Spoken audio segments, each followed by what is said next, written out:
మరి ఈ కార్యక్రమంలో మనం అనేక విషయాలు చర్చించుకోవాలి.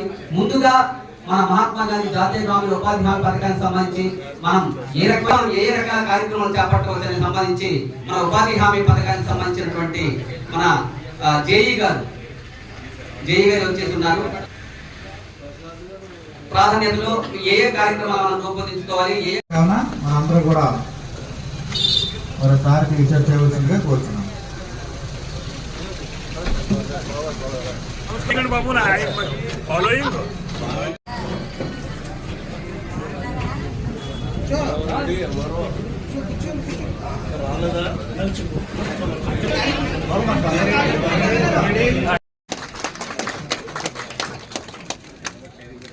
చాలు సర్పంచ్ గారు వేసుకుంటే వేసుకుంటాం.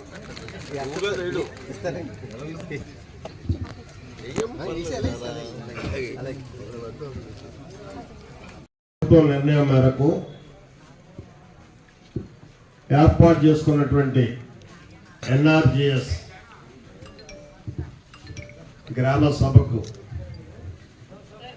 ముఖ్య అతిథులుగా వచ్చినటువంటి అప్పలరాజు గారు, సభాధ్యక్షురాలు,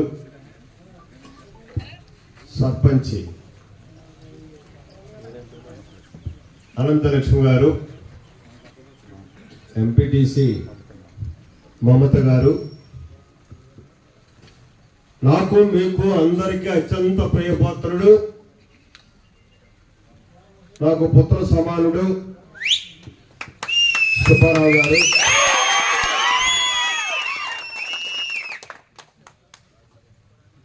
కృష్ణవరం సోదరి సోదరులకి అందరికీ కూడా పేరు పేరున నా హృదయపూర్వకమైనటువంటి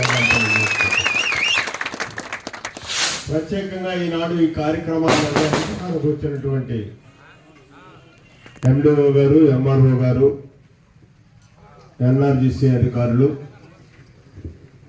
అలాగే పత్రికా సోదరులు, మీడియా సోదరులు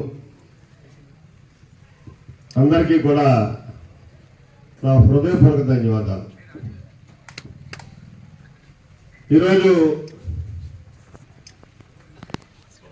రాష్ట్ర ప్రభుత్వం మారి చంద్రబాబు నాయుడు గారి నేతృత్వంలో ప్రభుత్వం ఏర్పడి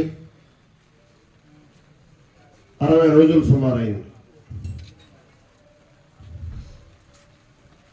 ఒక చిత్తశుద్ధి పాలకుడు ఉన్నటువంటి రాష్ట్రంలో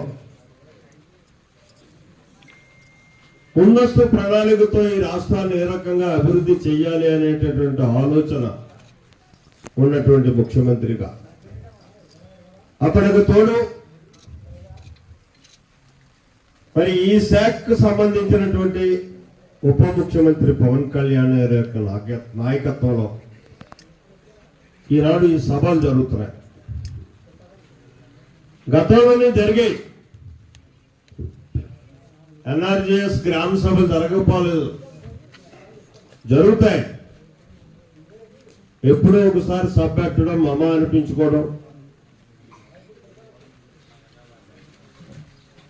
అలా కాకుండా రాష్ట్ర వ్యాప్తంగా 23వ తారీఖునే ఉదయం 10 గంటలకు ప్రారంభించుకొని సాయంత్రం 5 గంటల వరకు కూడా వివిధ గ్రామాల్లో సభలు నిర్వహించాలి.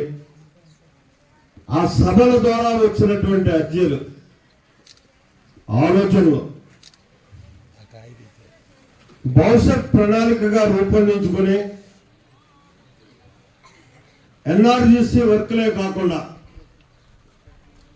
రేపు సెప్టెంబర్లో పెట్టేటటువంటి బడ్జెట్ సమావేశాల్లో కేటాయించుకోవాల్సినటువంటి